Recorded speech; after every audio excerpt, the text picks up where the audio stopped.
એક વસ્તુ સૌથી પહેલી જે કહેવા માંગુ છું એ છે કે ગુજરાતના તમામ મંત્રીઓ અને ગુજરાતના તમામ કલેક્ટર અને એસપી સમજી લે કે તમે જે મકાનમાં બેસો છો ને એ તમારા બાપનો તબેલો નથી. તમે જે મકાનમાં બેસો છો ને એ આદિવાસી, ઓબીસી અને દલિત સમાજના કડિયા મજૂરોના લોહીને પરસેવામાંથી બંધાયેલા છે. હવે આપણા સમાજના હક અને અધિકાર વિશે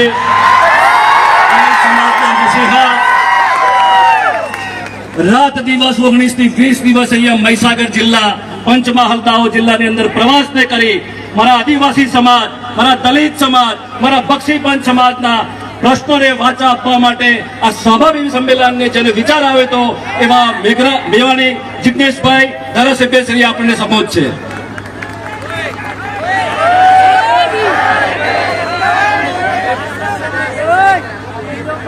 જય ભીમ. બંને હાથ ઊંચા કરીને ટાઈટ પાવરથી જય ભીમ, જય જોહાર, જય જોહાર का नारा है, जय भीम का नारा है.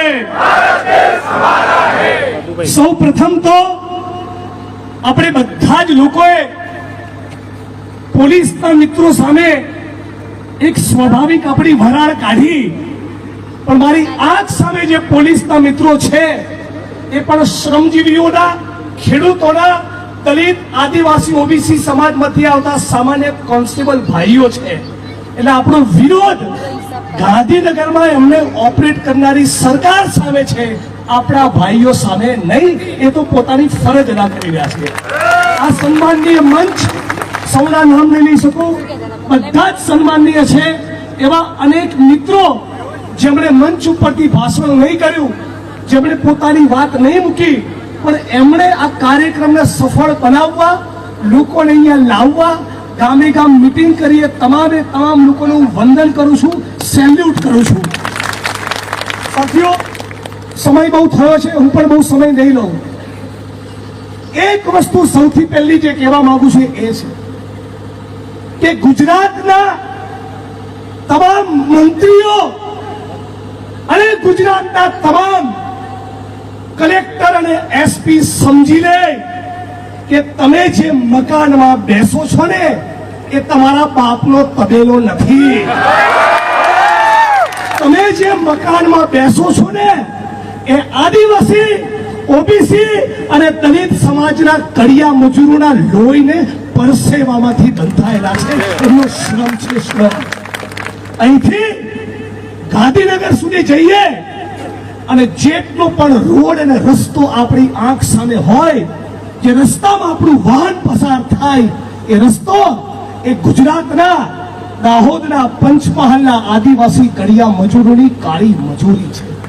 એ રસ્તાની બંને બાજુ પર જેટલી પણ હોટલ જોઈએ, જેટલા પણ મોલ જોઈએ, મલ્ટીપ્લેક્સ જોઈએ, ગુજરાતની વિધાનસભાનું મકાન કે સચિવાલયના તમામે તમામ મકાનોના મૂળમાં આ આદિવાસી કડિયા મજૂરોની કાળી મજૂરી અને લોહી અને પરસેવો છે. આ માણસ, આ મજૂર, આ દલિત, ઓબીસી કે આદિવાસી તમારી કચેરીમાં કામ લઈને આવે અને તમે એમ કહો કે ચપ્પલથી મારવો જોઈએ, તમે એના માટે હરામી સાલા જેવા શબ્દનો પ્રયોગ કરો. તમે શું સમજો છો તમારા મનમાં? હે, પાલભાઈએ કીધું એ પ્રમાણે તમે 17.5 વાર આ જનતાના નોકર છો, નોકર. અને નોકર, તને તારી આજે ઓકાત બતાવાયા છીએ, તારી શાન ઠેકાણે લાવવા માટે. અમારી વ્યક્તિગત કોઈની સામે શત્રુતા નથી. વિરોધ કલેક્ટરે કરેલા શબ્દ પ્રયોગ સામેલો છે. એક કલેક્ટર કક્ષાની વ્યક્તિ સરકારી કાર્યક્રમના મંચ ઉપરથી 5 લોકોની ઉપસ્થિતિમાં એક દલિત સમાજના ગરીબ માણસને એવું કહે કે તને ચપ્પલથી મારવો જોઈએ. હરામી સાલા, હું કહેવા માંગુ છું, આવી વ્યક્તિને હિન્દુસ્તાનની કોઈ પણ કચેરીમાં કલેક્ટર તો ઠીક, કારકુન તરીકે પણ રહેવાનો અધિકાર નથી. કારકુન તરીકે તમે એવું કહો કે 90% દલિત અને આદિવાસી એ અત્યાચારના એટ્રોસિટીના કેસ ખોટા કરે છે. કોણે સર્વે કર્યો? ભારત સરકારનો કોઈ સર્વે છે? ગુજરાત સરકારના સમાજ કલ્યાણ વિભાગ, ગૃહ વિભાગ કે મહીસાગર કલેક્ટર કચેરી આવો કોઈ સર્વે કર્યો છે? તમે શેના માટે કહો છો કે દલિત અને આદિવાસી 90% કેસ બ્લેકમેલિંગ માટે કરે છે? આવું કેવું એ આ પીડિત, શોષિત, વંચિત વર્ગનું અપમાન છે. આ એ દલિત આદિવાસીઓ છે જેને છેલ્લા 3000 વર્ષથી મૃત પશુઓના નિકાલનું કામ કર્યું છે. આ એ દલિત સમાજ છે જે તમારી ઉભરાતી ગટરમાં ને નાલીમાં ઉતરીને તમારા મહીસાગરને, ગુજરાતને ને ભારત ભૂમિને સ્વચ્છ રાખે છે. આ એ દલિત અને આદિવાસી સમાજ છે જે તમારી ફેક્ટરીઓમાં છે, તમારા કારખાનામાં છે, તમારી કંપનીમાં છે, ઈંટોના ભઠ્ઠામાં છે, કેમિકલની ફેક્ટરીઓમાં છે, કન્સ્ટ્રક્શનની સાઇટ ઉપર છે. આ સમાજનું તમે સન્માન ના કરી શકો, એના પરસેવાની તમે વેલ્યુ ના કરી શકો તો કઈ નહીં, એને ચપ્પલથી મારવાની વાત તો ના કરો. આટલું કહેવા માટે આવ્યા છે. અને સાથીઓ, 90% એમણે કહ્યું કે 90% દલિત અને આદિવાસી એ એટ્રોસિટીના કેસ બ્લેકમેલિંગ માટે કરે છે. મતલબ કે ખોટા કરે છે. બેન, તો તારી સામે સાચો કેસ કરીને બતાવવાનો છે. એક વકીલ તરીકે પણ કહું છું કે એમણે કરેલા શબ્દોનો પ્રયોગ એ એટ્રોસિટીઝ એક્ટની કલમ 3(1)R અને કલમ 3(1)S મુજબ ગુનો બને છે. અને આ લડત એ ત્યાં સુધી નહીં રોકાય જ્યાં સુધી તારી સામે ગુનો દાખલ નહીં થાય. આજે બહુ દુઃખ સાથે કહેવું પડે છે કે આપણો જે કાર્યક્રમ સ્વાભિમાન સંમેલન ઓબીસીના, આદિવાસીના, મહિલાઓના, દલિત સમાજના આત્મસન્માનની લડાઈનો પ્રસંગ હતો. આપણો કોઈ ફોલ્ટ નહોતો. આપણા માણસને કારણ વગર ગાળ બોલી, અભદ્ર અને અશ્લીલ શબ્દો કયા અને આપણે સ્વાભિમાનનો કાર્યક્રમ યોજ્યો. તમે બધા લોકો, તમારી જોડે કોઈ મોંઘી મર્સિડીઝ નથી, મોટા વાહનો નથી, આપણી જોડે લક્ઝરી બસો નથી. આપણે ઓબીસી, આદિવાસી, દલિત સમાજના લોકો પોતાની કાળી મજૂરીની પાઈ જોડીને, પિકઅપ, ડાલા અને ઇકો કરીને, પોતાના વાહનો લઈને અહીંયા એકત્રિત થવાના હતા. ત્યારે લાચવાના બદલે ગાજનારી આ સરકારે આપણને બતાવી દેવા માટે આપણી વિરુદ્ધમાં કાર્યક્રમ પેલા બકરીએ રાખ્યો. શરમ આવી જોઈએ. આજે સાથીઓ, મારી વિધાનસભાની ઓફિસમાં કોઈક માણસ ખોટું કામ કરતો પકડાય તો પહેલા મારી જવાબદારી બને પોલીસને બોલાવીને એને ફિટ કરાવી દઉં. અને હું એવું કરું તો સમાજમાં, મત વિસ્તારમાં મારો સંદેશ પોઝિટિવ જાય કે જિગ્નેશભાઈ પોતાની કચેરીનો માણસ હશે પણ જો ખોટું કરશે તો છોડતા નથી.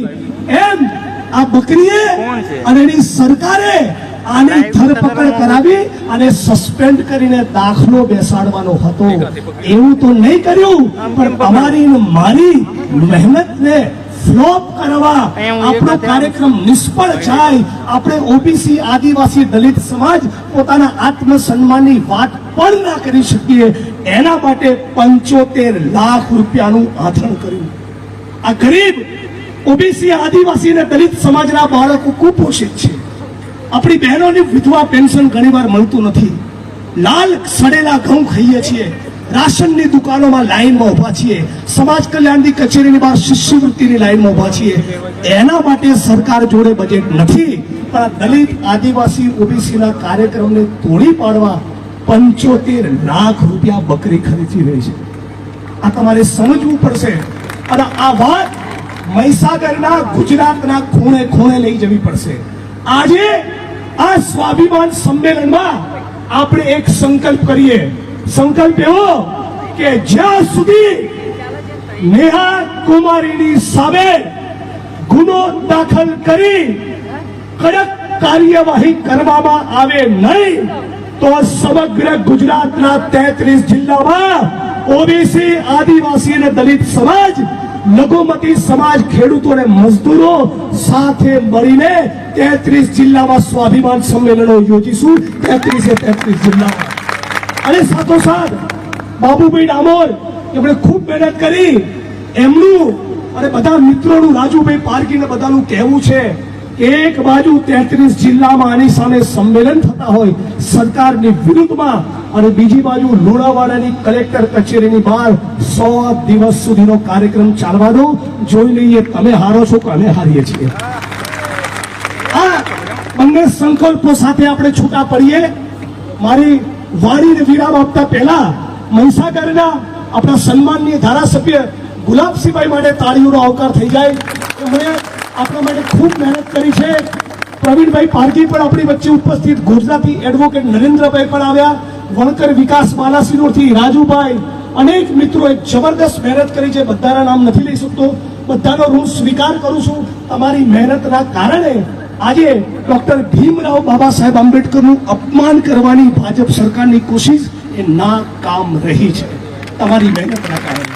અને ગુજરાતના ખૂણે ખૂણે અને ભારતના ખૂણે ખૂણે પણ આપણે આ સંદેશ લઈ જવો છે કે આ હિન્દુસ્તાનની પહેલી એવી સરકાર, ગુજરાતની ભાજપ સરકાર, જેણે બાબા સાહેબ આંબેડકરની પુણ્યતિથિ નિર્વાણ દિવસ નિમિત્તે પણ દલિત, આદિવાસી, ઓબીસી ને ભેગા થવા કાર્યક્રમની મંજૂરી આપી નહીં. આ સરકારને સાથી ઉખાડી ફેંકી દેવી પડશે.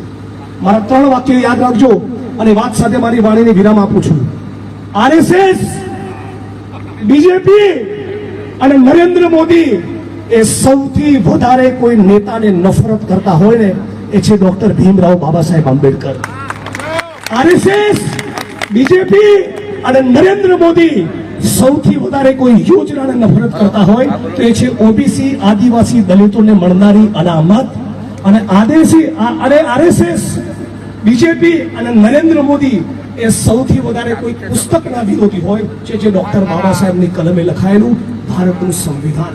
આ 3 વાત જો દલિત, આદિવાસી, ઓબીસી સમજી લે તો આપણું કલ્યાણ થઈ જાય. સાથીઓ, અનેક કચેરીમાં અનેક લોકો અપમાન કરે છે. આ બધા જ અપમાનની સામે લડત કરવી હોય તો દાખલો બેસાડવા નેહા કુમારીને સસ્પેન્ડ કરાવવી પડે. તમે આ 2.5 કુમારી, અને તમારી જો તૈયારી હોય તો હું પોતે ફરી બીજા 100 દિવસ અહીંયા રહેવા તૈયાર છું. આપણે બધા સાથે મળીને તૈયાર કરી આવીએ આગળનો કાર્યક્રમ. બધા સંકલ્પ લો છો? તો જે મિત્રો ઉભા છે એ ઉભા રહે, જે મિત્રો બેઠા છે બેઠા રહે. મારી સાથે બધા એક પ્રતિજ્ઞા પણ લઈએ, મુઠ્ઠી તામીને. અમે